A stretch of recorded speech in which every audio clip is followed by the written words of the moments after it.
নমস্কার বন্ধুরা, কেমন আছো তোমরা? আমার নতুন একটা ব্লগে তোমাদের স্বাগতম। গতকাল সন্ধ্যাবেলা আমরা সবাই মিলে গিয়েছিলাম দেশবন্ধু পার্কের পূজা প্যান্ডেল দেখতে। খুব সুন্দর হয়েছে শুনেছিলাম, তাই আমরা ছুটেছিলাম। সঙ্গে আমার বড় শালি সাথীদিও ছিল। হাবড়ার মধ্যে দেশবন্ধু পার্ক এমন একটা জায়গা, এই পার্কটা এতটা বড় যে যেখানে একটা সাইডে প্যান্ডেল করার পরও আর একটা সাইডে বেশ অনেকটা স্পেস থাকে, যেখানে খাবার স্টল, স্টেজ হয়, যেখানে ফাংশন হয়, মানুষ দাঁড়িয়ে থাকতে পারে। সেই জন্য এখানে লোকের ভিড়টা একটু বেশি। আর প্যান্ডেলটাও খুবই সুন্দর হয়েছে, এত ভালো লাগছিল। আর আদি যেতে না যেতেই ভেতরে ওর মতো কাজ ছোটাছুটি শুরু করে দিয়েছে।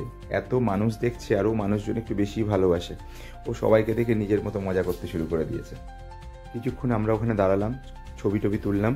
তারপর আস্তে আস্তে মেন প্যান্ডেলের মধ্যে প্রবেশ করলাম, যেখানে মাতৃমূর্তি রয়েছে।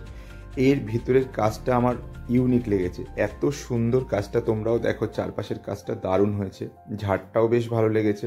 আর সঙ্গে মাতৃ প্রতিমা তো কোনো তুলনাই নেই। সবটা দেখে আমরা বেরিয়ে এলাম। দেখলাম বাইরে তখন ফাংশন চলছে, গান বাজছে পিয়ারে পিয়ারে। খুব ভালো লাগলো। কিছুক্ষণ দাঁড়িয়ে আমরাও সেটাকে এনজয় করলাম। তারপর আস্তে আস্তে ওখান থেকে বেরিয়ে এলাম।